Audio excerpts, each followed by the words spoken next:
This will be a brief introduction to the Allegory of the Cave. This is part of a Socratic dialogue in Plato's Republic. I'll drop some links below if you'd like to read along. However, others have done quite a good job presenting this, so I'm going to let Orson Welles talk, and in my next few videos I will be diving further into Plato's Republic. Let me show in a parable to what extent our nature is enlightened or unenlightened. Envision human figures living in an underground cave with a long entrance across the whole width of the cave. Here they have been from their childhood and have their legs and necks chained so that they cannot move and can only see before them, being prevented by the chains from turning their heads around.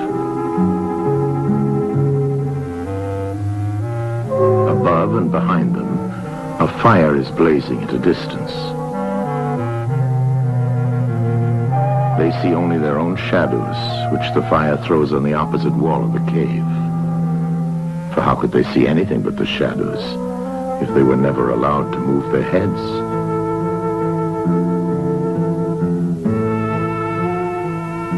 Between the fire and the prisoners, there is a raised way, and a low wall built along the way like the screen which puppet players have in front of them, over which they show the puppets. Do you see men passing along the wall, carrying all sorts of articles which they hold projected above the wall? Statues of men and animals made of wood and stone and various materials? Of the objects which are being carried in like manner, they would only see the shadows. And if they were able to converse with one another, would they not suppose that they were naming what was actually before them?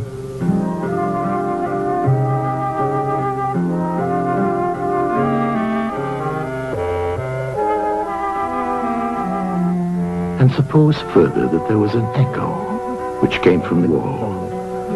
Would they not be sure to think, when one of the passers-by spoke, that the voice came from the passing shadows? To them, the truth would be literally nothing but the shadows of the images. And now look again and see what will naturally follow if one of the prisoners is released.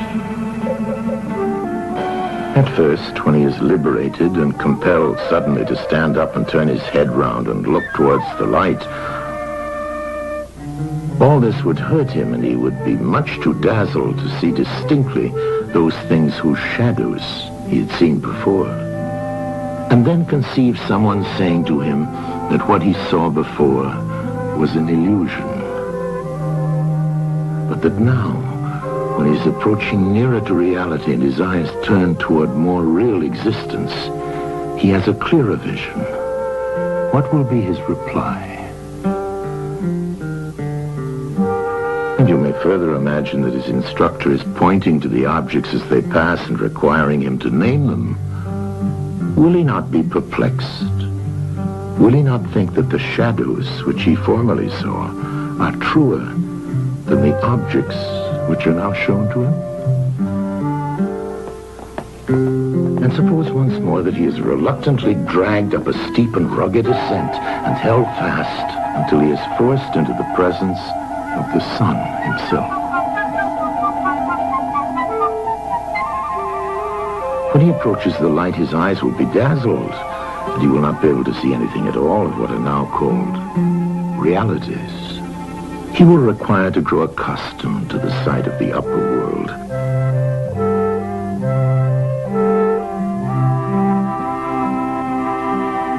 And first he will see the shadows best. Next, the reflections of objects in the water, and then the objects themselves. Then he will gaze upon the stars and the spangled heavens and the light of the moon. He will see the sky and the stars by night. Last of all, he will be able to see the sun, and not mere reflections of it in the water, but he will see the sun in its own proper place and not in another. and he will contemplate the sun as it is, will he not then proceed to argue that it is the sun who gives the season and the years, and is the guardian of all that is in the visible world, and in a certain way the cause of all things which his fellows have been accustomed to behold? Clearly he would first see the sun, and then reason about it. And when he remembered his old habitation and what was the wisdom of the cave and his fellow prisoners, do you not suppose that he would bless himself for the change and pity them?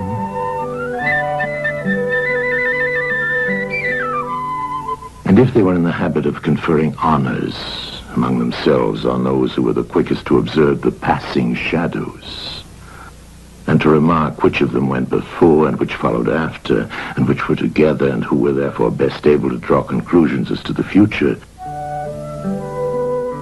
do you think that he would care for such honors and glories, or envy the possessors of them? Would he not say with Homer, "Better to be the poor servant of a poor master,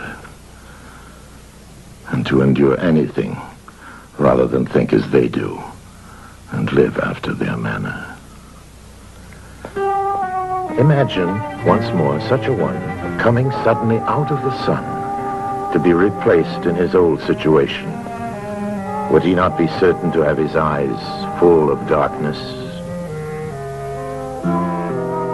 And if there were a contest of measuring the shadows, and he had to compete with the prisoners who had never moved out of the den, while his sight was still weak, and before his eyes had become steady, wouldn't they all laugh at him and say he had spoiled his eyesight by going up there, and that it was better not to even think of ascending?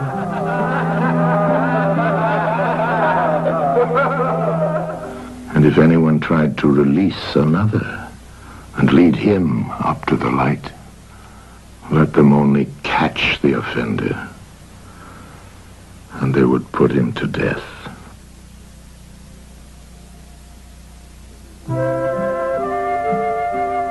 It is the task of the enlightened not only to ascend to learning and to see the good, but to be willing to descend again to those prisoners and to share their troubles and their honors, whether they are worth having or not.